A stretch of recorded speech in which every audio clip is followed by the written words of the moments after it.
if I'm going to pay attention to the moment, I can't be paying attention to the time, if that makes sense. Absolutely, absolutely. That was Burt Jackson, my guest this week on the Recover Yourself podcast. Hello, I'm MartinJon, and in this episode, Burk, who has 25 years of sobriety, expresses in no uncertain terms his overwhelming gratitude for where he's brought himself. I also want you to listen to how he, with 25 years now, is facing having thrown just about everything into that empty hole in his life. Burk is successfully recovering himself today by addressing any and all things that take him away from himself. Again, you're going to want to stick around to the end to learn how you can win a free portrait session with me to help you expose what you can recover to. Wonderful. All right, Burk, thank you so much for joining me today. Oh my God, I am excited to chat with you. Thank you. Yeah. It's good to be here. So just before we started this, you mentioned that you are working in the CBD oil industry. How long have you been doing that? It's probably been a little less than a year. I have a business partner that we've probably worked on 6 or 7 projects over the last 20 years. And he was working in clone sales for CBD, and just through a series of circumstances, he was like, why don't you help me find people to do this? And what I've always been able to do in any career that I've had is help find people.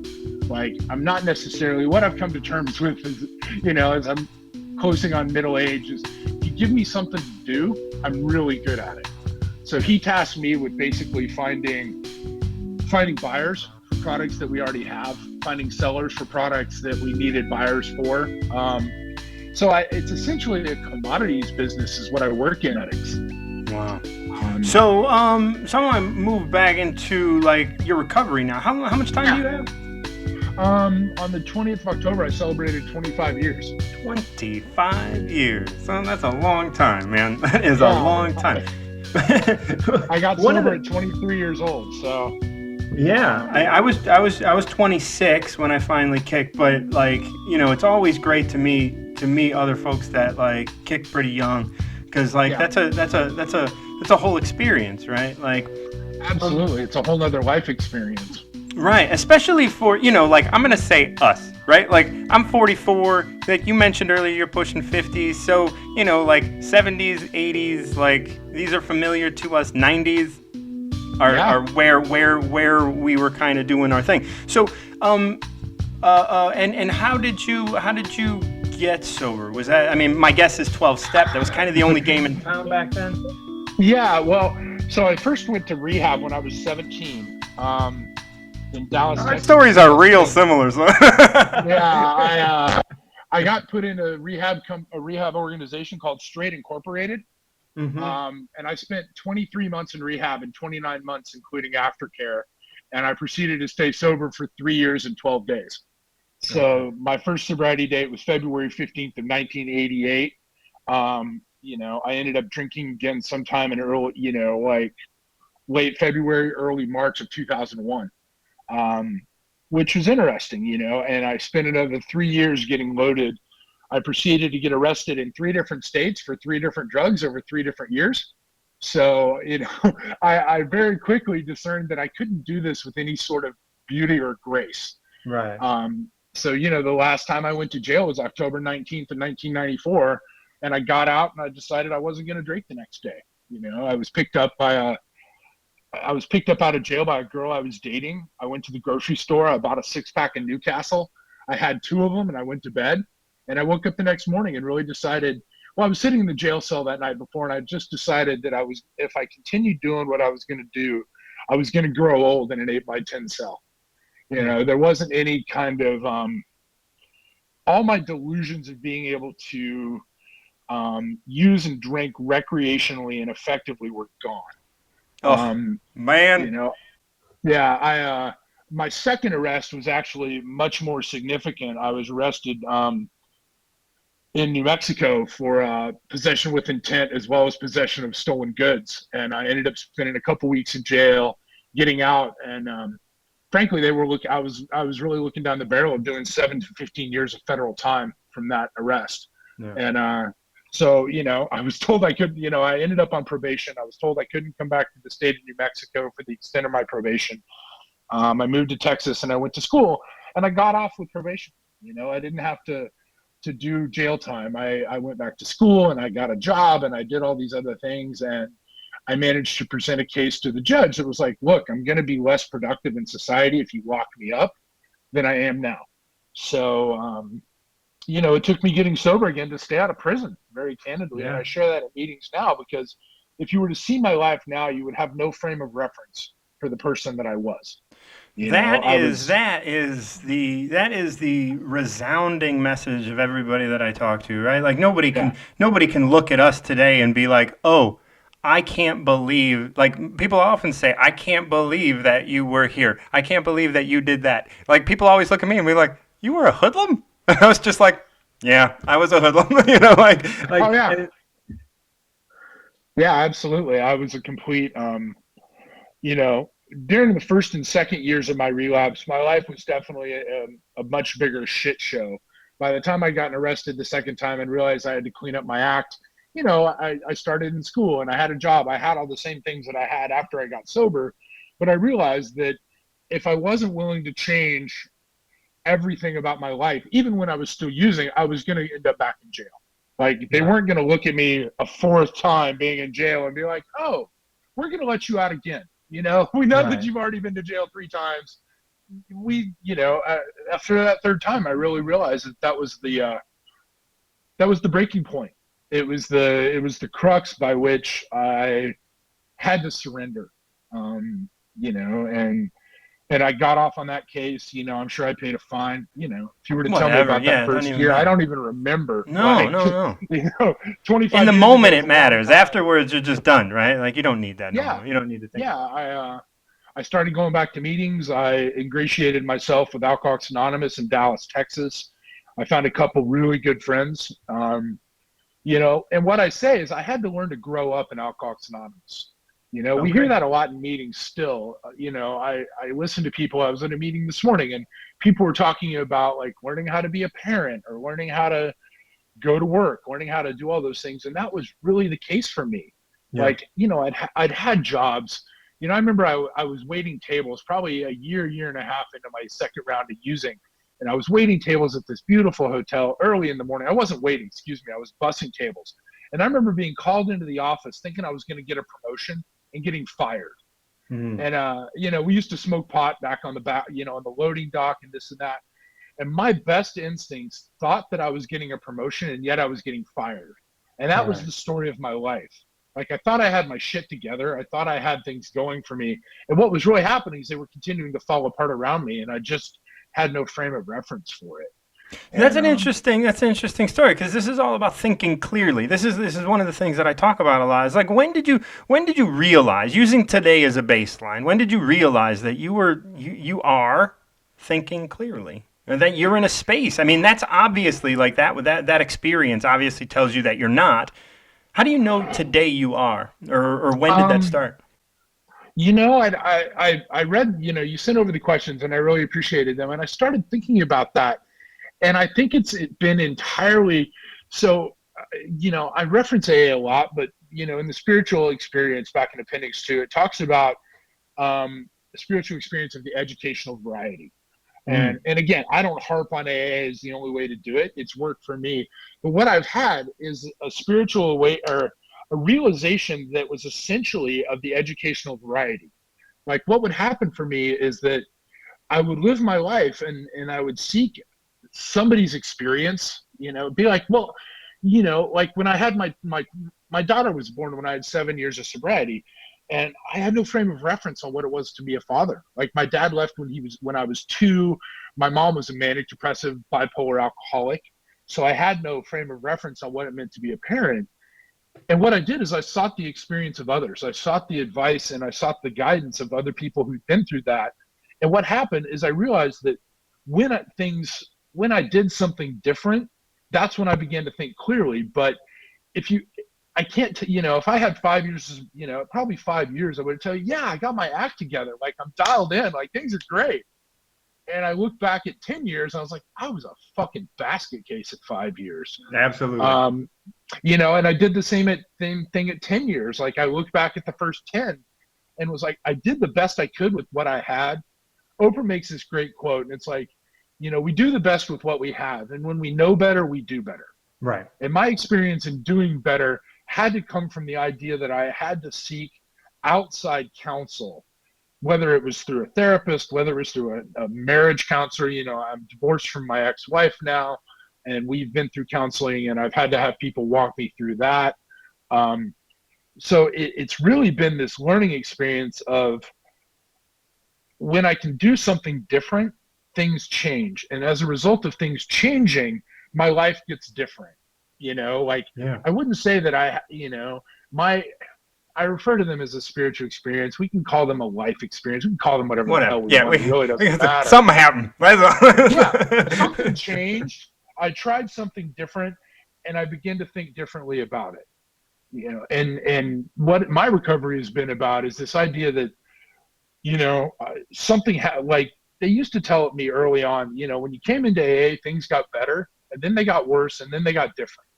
And that's been really my path in recovery, that, I do some work, things get better, and then they get worse again. Something happens, something changes in my life, or something changes internally within me, and then I have to get different. And once I get different, things get better again. And that's the beautiful thing about growth, right? Like growth, a lot of people are like, they're looking for that threshold where it's like, oh, things are better now. It's like, bitch, no, shit don't work like that. Like what has to happen is like the sun has to come up, and that takes a long time. It starts to get a little light, and or it starts to get a little dark. Things start to change. They start as just a thought. Speaking of, like, what are some thoughts you have today about things that you have in your life today that maybe are going to change in the future? I can't think of anything that isn't going to change in the future, to be honest with That's you. great. I love that answer, because that's how I would answer that shit. Yeah, I referenced earlier, I have kids in high school. I have a kid in college. I work in Congratulations on that. I know she just it's her freshman year in college. You got her off. Like, look, and what a beautiful woman you're making. I'm so happy for you. Well, the funny part about it is in watching, and this is probably very indicative of my sobriety, because I've been successful raising her, she's gone. Like, she didn't stick around. Like, she was fully capable of going out and having this huge life at college. Like, she's on the swim team, she lifeguards, she's part of this very exclusive business leadership program. She's planning her semester abroad already.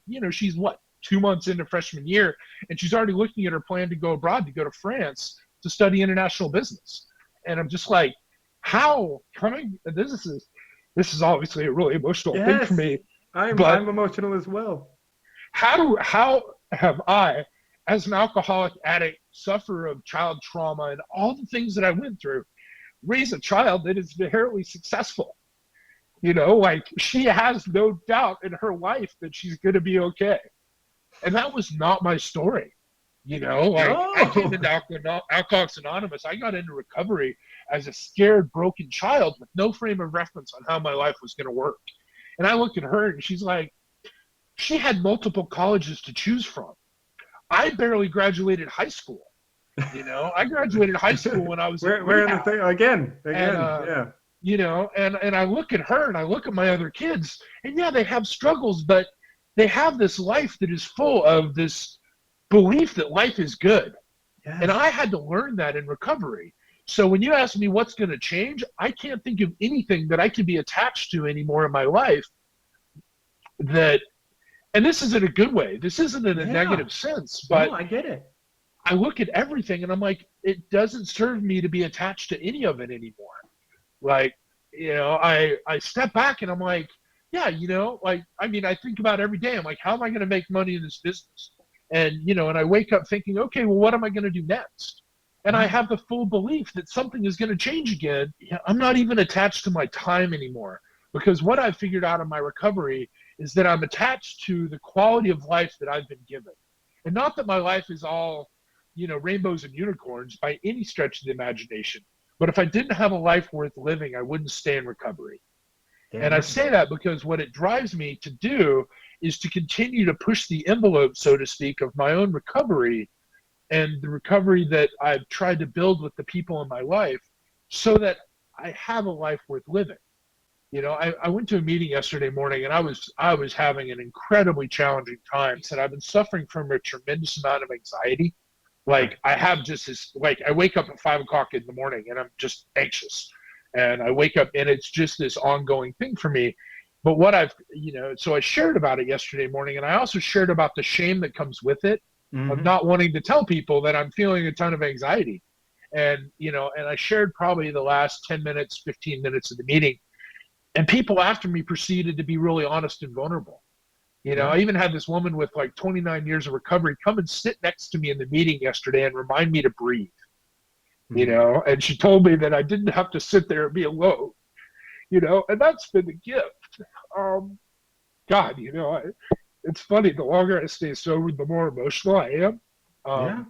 But it's part of the inherent gift that I've been given. Like, I didn't have to go through yesterday alone. Like, I said during my share that I'm here and I want to go out to breakfast with people afterwards. And I went out to breakfast with 16 other alcoholics, and I got to be present. And then, I went yesterday and I was part of a board meeting for this new nonprofit that I'm involved in. And then I went to yoga with a buddy of mine that used to ride in a biker gang.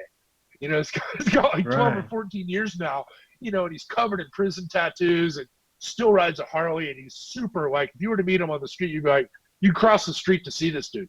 We sat in a yin yoga class last night together, and I was just like, where the fuck is my life gone? So, I know this is a very roundabout explanation, but I really don't know of anything that I have to resist changing in my life today. And that's probably... That is, as I see it, right, that is the core of this idea of recovering yourself. Right? It's not. It's not so much about this idea of recovering from something. You're beyond that, and now you're into a place where it's just like, who am I? I am not a label, right? I am not my job. I am not a father, although I am not only a father. No. I am not only a husband or an ex-husband or a boyfriend, or I'm not only a man, right? I can have feminineness, and I can have me completely, and I can embrace all that because I love myself. And all of this emotion that you're having is really overwhelming, like, gratitude as I see it. Absolutely. Because I know that things, with the current emotional state that I've been going through, I know that it's going to change. And even if it doesn't change, I know that I can recover through it. Like, I don't want to believe that this is my new baseline, like this anxiety that I carry right now. Right. Like I said, I don't believe that it's going to be there forever, but I'm willing to walk through it today. And that's what's different. Like, I don't have to medicate. Like, I don't have to throw things, one of your questions is, what have you found that you've been addicted to in recovery? And that's been probably one of the biggest pieces that I've had to confront, because there isn't anything that I haven't thrown into that hole in my chest. Right. I mean, people refer to it as our ism. People refer to it as our addictive nature. Fuck it. We have to look at that shit. We can't. If we dismiss it, we're not going to continue our path. We're just gonna attach ourselves to another label. Absolutely. And I personally refer to it as my God-sized hole. It took me finding something greater than myself, whether it was Alcoholics Anonymous, whether it was a sponsor, whether it was outside help, any of those other things that, I've thrown cars, I've thrown relationships, I've thrown sex, I've thrown money, I've thrown anything and everything that I could find to take me out of myself into that hole. And what happened is they all stopped working. When I had my anniversary just over a week ago, I used to travel a lot, and I made a fair amount of money, and I did all these cool things. Like, there was a time in my life that I had three cars, 2 motorcycles, and a boat, and lived in a 3,600 square foot house. Like, I had all the shit. But what happened is all those things gradually dissipated. And what I've had to do now is, over the last 12 months, has really been internal work. Like, I can't travel the way that I want to travel. I can't go run away to a beach for a week and be like, oh, I'm going to sit on this beach and absorb the sun, or I get uncomfortable and I'm going to go buy something. Like, all that stuff stopped working. Yeah. It's really, and what the universe did, whatever you want to call it, what happened is all those opportunities were stripped away. Like, Mm-hmm. you know what? We're going to make sure that you make a little less money this year so that you can't go and buy shit to make yourself feel better. You can't go and spend money in order to, to feel better. And as a direct result of that, I've had to really focus on the internal work, being really And that's the quiet. only work there is. It's the only It work there is. is.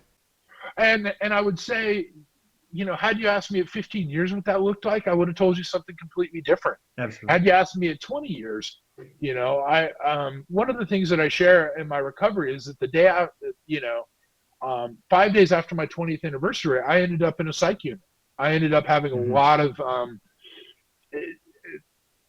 challenges. Yeah. There was some not severe mental health stuff, but there was mental health stuff that happened.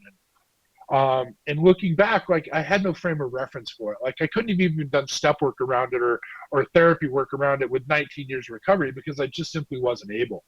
Right. So what has happened is that things have come up. I've learned how to, I've been given the willingness to do that work, and things have changed. So, and what it's taught me is that I can't be attached to any of it. Like, if I were to be attached to this girl needs to be in my life in order for me to be happy and successful and fulfilled, I guarantee you she would have been stripped out of my life this year.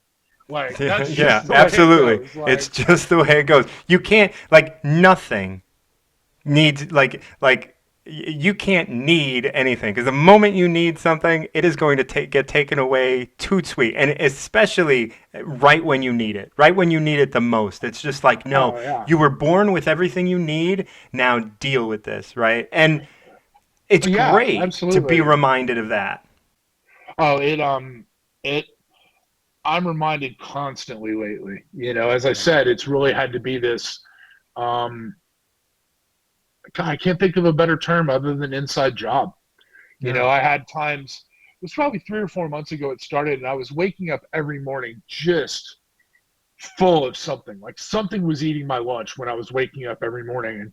And so I looked at, like, okay, what can I do different about it? And so today I keep a pad on my coffee table. So every morning when I have coffee, I look at this pad, and what it's to use AA nomenclature, it's an ongoing 10-step inventory that I just put down what's happening that day.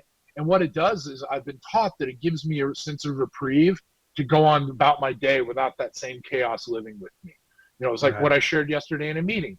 The more vulnerable I get, the more connected I feel to the world. And I was never taught that. What I was taught was that when we're vulnerable, we're taken advantage of. We look weak. We're not enough. Right. And maybe I was told I wasn't enough because I was vulnerable. I don't know what that story was to begin with, but what I do know today is the more honest and vulnerable I am, the more connected I get to the world. Right. My daughter stood up. My daughter stood up this year, and she's given me my coin for the last few years. My 18-year-old, and she stood up on Sunday of last week and said to the group that she wanted them all to know that there's someone out there that's grateful for the work that they're doing to make their lives better. And I just started, it's so true that we never know who we might touch. Mm-hmm. Someone in that room might not want to go and do something that they need to do that day, but my daughter looked at them and told them that someone out there was grateful for the lives they were leading. And that was just like, it hit me that she says that because she's never had to deal with a drunk father. Right. She's never had to deal, I cry in front of my kids. Like, that's beautiful. I've made more amends to my 16-year-old son in his life than I've ever had to make with anybody in the world. Because he's my son, and I hold, I realized that I had issues being a boy, and I've had those same issues being a father. So I've learned to be able to go to him and make amends to him, and be like, look, I was wrong, and here's what I'm going to do different. I've been having to watch my nephew, and my nephew looks a lot like I did when I was a kid, and I know that every time I see and judge you, I know I'm judging myself in some way, right? Oh, Like yeah. about that thing, right? Like, and so the stories that I would tell about my nephew were all about me. And then Oh, somebody yeah. the other day was like, "Have you ever looked at little Marty? Like, have you ever told him that you care? Have you ever told him?" Because I've been getting really frustrated with my nephew, Oh, yeah. and and again, not being a father, I'm not used to this, and then I'm seeing all of these like things in me, in him, and it's making me like livid. And and my friend was like, you got to look at like your little guy, and I was just like, no, he's fine. And then I was like, uh-oh, I am that resistant toward, and I was just like, huh. I was like, I don't want to coddle. I was just like, ugh. I was like every step of the way, every question, like just this little thought in my head would come in and just say like, he doesn't need that. He doesn't deserve that. He doesn't like a friend of mine was like, why don't you just go get him some ice cream? I was like, what does he need ice cream for? Stop it. Right? Like I'm like, why am I so like so I've been telling myself that my little guy, my little Marty, me, Mhm. does not deserve. So I got this is probably going to get cut out, but either way, I got my toys. I got my toys taken from me when I was like 7 or 8 years old because I didn't do good in school. Turns out Yeah. that I'm dyslexic. I'm not going to do good in school, Yeah. especially in the 80s. And I tried. I was trying to do good in school, and I didn't. So I got all my toys taken away. And so what I did was shut down. My whole Yeah. body just went, no, they can take their toys. I don't need them. And Yeah. that is the attitude that I gave my nephew when my nephew's like, I just want to feel comfortable. And I was like, Yeah. you don't get to feel comfortable. You're a kid, right? Like, and that's my Oh, yeah. attitude towards this. And it's like, wait, this is also the core of why I don't ask for what I want. Because I don't Absolutely. believe I deserve. I don't. Like, and this is the work that I'm doing today. Like, I'm Yeah. grateful to be doing this at 19 years, right? Like, because Yeah. like I am growing. Like, there's not too many people that I've come across that we can have this deep conversation and this openness. Even people within the rooms, like even with Yeah. people with time. I talked to somebody not long ago with 20 some odd years, and they're still running in fear. Yeah. And that's the thing like that I want to make sure the message that you don't have to continue running in fear. Yeah. You know, For you sure. you have to Well, face it. yeah. Yeah. I think that feeling that fear and still taking the next right action. Hmm.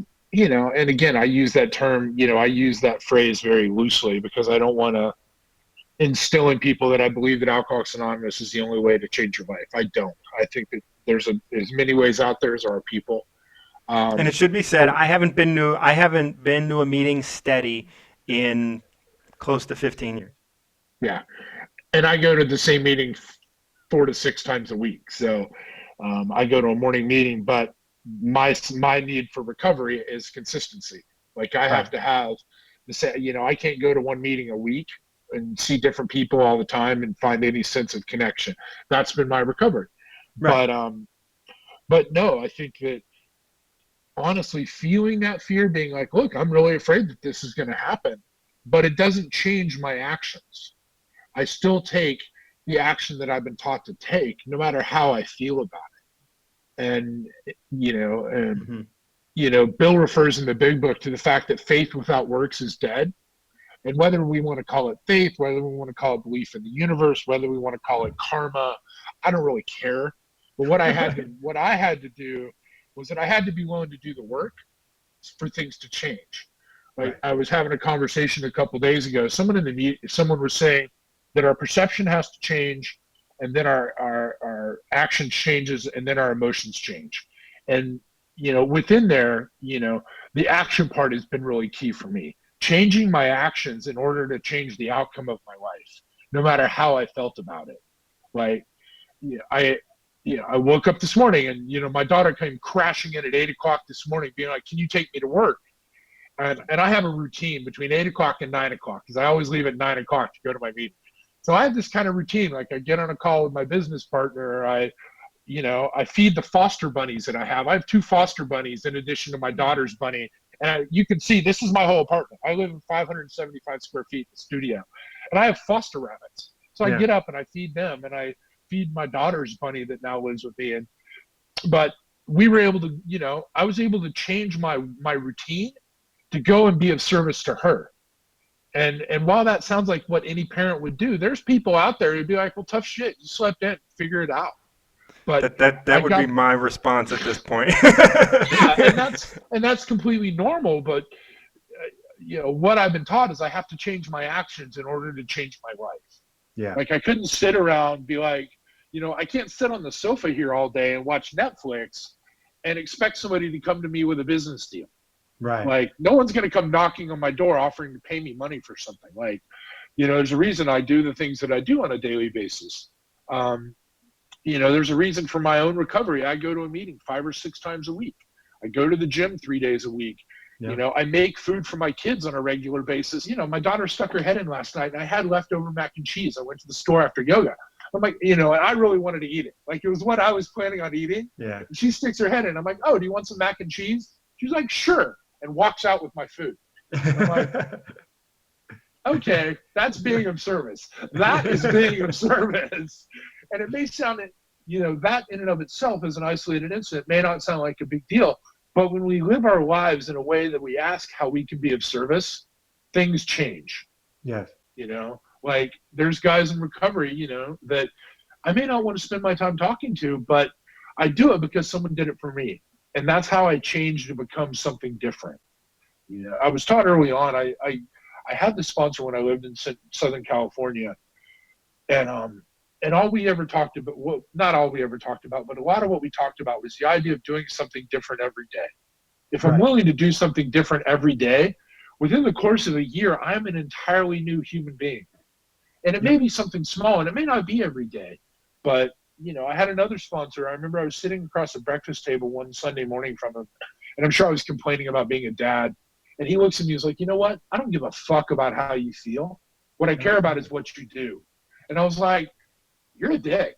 Like, that's not what I want to hear. I want to hear that you understand my feelings and that you understand how rough it is to be a new dad. And he didn't care. No. What he cared about is how I was being a father. He cared about how I was treating my kid's mom. He cared about the fact that, I go home and I do the dishes when I don't want to, or even when they're not mine. I've been taught to stretch my boundaries and to do the things that I don't want to do in order to become the man I want to be. I talk a lot about this idea of discomfort and being uncomfortable when we are, that learning is uncomfortable. Learning Absolutely. Is just an uncomfortable situation. I was like, one of the things I was doing with my nephew is like trying to teach him some shit, and like, and he doesn't want to learn, right? Because it's uncomfortable. It's easier to be right, and it's easier to not have to try and get your motor function up to snuff because you're just not good at it. No, You're not good at it, but do it anyway. Yeah. Well, isn't that the whole, that could be the whole 10,000 hour rule. Like it takes us 10,000 hours to become good at something. Good at anything. Yeah. And I would say that, I don't know if I've done 10,000 meetings, but, like I've done a lot of meetings. And I would say that, or I've done a lot of recovery conversations, or I've spent, 10,000 hours with people in recovery. I could probably say that over the course of the last 25 years. Yeah.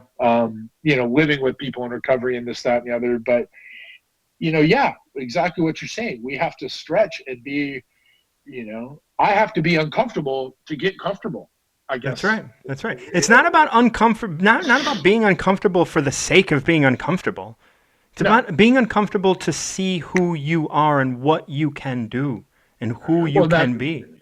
Yeah, and that's exactly it. It's, stretching to be who we can be, Like I didn't want to go to yoga last night. I don't really want to go to the gym today. I'd much rather sit on my sofa and, piss off 3 hours of my life. But, it's those things that I need to do in order to be, God, I almost feel like the things I have to do today just to get me back to zero. you know, or let me rephrase Baseline. that. You referred to you're talking about now as a baseline, like my baseline is moved.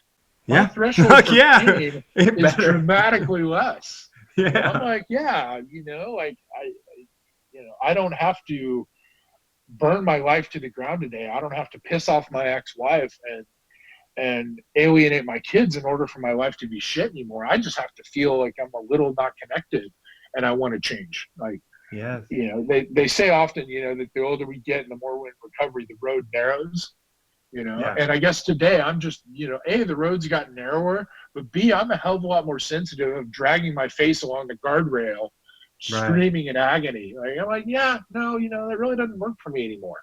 And so I try something different. And realizing that we're doing that, right? Realizing that we're the ones electing to make it harder by not being flexible, right? Absolutely. Like by not doing those new things every day, we're maintaining a rigidity in our lives that make it difficult to shift when things need to shift. Well, I've never known anybody that had a life that things didn't need to shift from. I mean, Johnny Cash's son said it the best. No, it's Frank Sinatra's son. He said, we can only coast downhill. You know? And I heard that probably in my first 15 years of recovery. And it's really sat with me. Like, if I'm not stretching physically, if I'm not stretching emotionally or, intellectually, I'm going backwards. Like, because time keeps marching on. And if I'm not willing to keep up with that, like, I will deteriorate. Like, my health will deteriorate. My emotional state will deteriorate.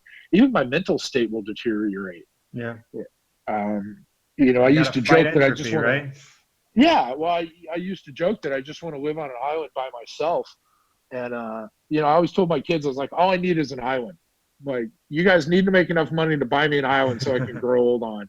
And the more I've stayed, the longer I've been around, the more I realize that that's exactly what I don't need. The last thing I don't need is to be alone by myself for the rest of my life. Like, that sounds horrible to me now because I would have no frame of reference on what it meant to grow or to become something more. Right. And I think challenging that has shifted that baseline profoundly. Man. This was wonderful. I don't even know what to follow that up with. I'm looking at my things and like we're covering all the stuff that we talked about. Like, is there anything that you'd like to add to this? The quote that comes to mind is, the journey is the destination. It is. I think that, the moment I pass on, that's when the journey will be done, you know? And I think that up until that point, like, being willing to, again, the book talks about trudging the road of happy destiny. And, and Bill wrote that, and it doesn't say trudging the road to happy destiny. It says that nowhere in there. It's of, and if you look up the definition of trudge, all it is moving with intention. Yeah. I'm moving with intention towards on the road of happy destiny. Yeah. What else is there? Like, if I'm, we read it often in meetings, and it talks about, the whole point of Alcoholics Anonymous is to grow along spiritual lines. And I think when we transpose that to the rest of our lives, if I'm willing to continue to grow along some path that is beyond me, when you boil down every religion in history, they're all the same. There was some great dude that was doing for other people. That's all the Buddha ever did, is he sought enlightenment so that he could carry the message to others. Jesus fed, a whole crowd of people with a fish and a jug of wine. Same with Krishna, same with Judaism. They all just meant that we were trying to become something better. That's all that this life is really ever about.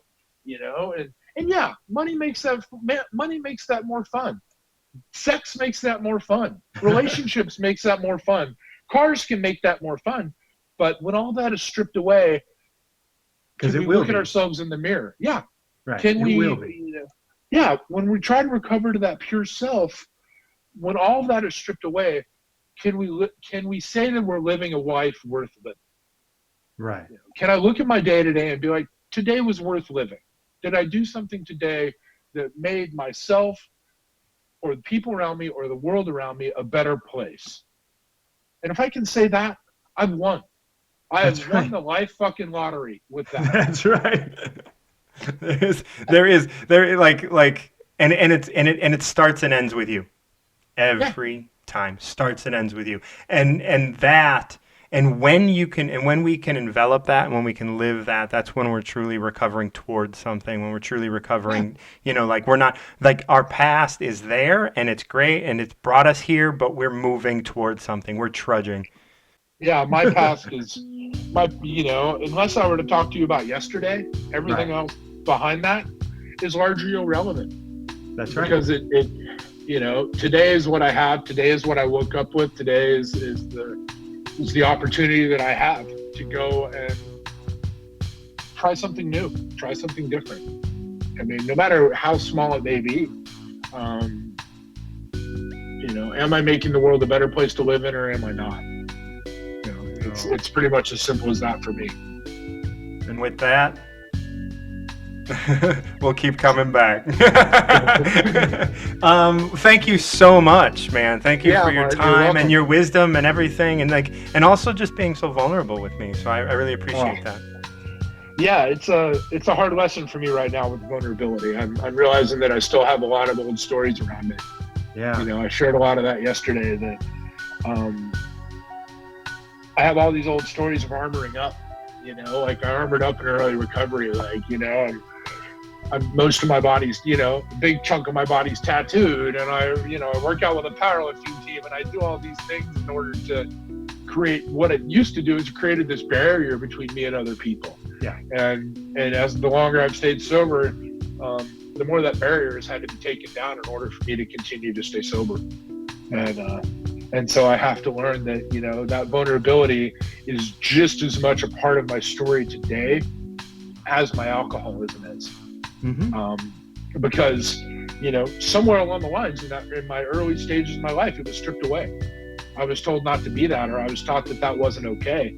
And now I have to remind myself, I have to, recover and discover what it means to be a man in this world. Yes. Thank you. Well, thank I appreciate it. Yeah, of course. I love vulnerability and embracing it completely. Burk is right. We can so easily build up those walls to keep others away, but dismantling those takes a lot of time. I applaud his work and his openness to share with us about his continued journey of recovering. If you're interested in moving your life forward, to feel more gratitude and magic every day, you can win an opportunity to work with me just by rating and reviewing this podcast on your favorite podcast app and sending me the screenshot of the review. More details on that and all the links to find and learn more about Burk can be found in the description of this podcast. Thank you again for listening to the Recover Yourself podcast. Please consider being a supporter or leaving a voice message for me or my guests on Anchor. I wish you all the best, and until next time, keep recovering yourself.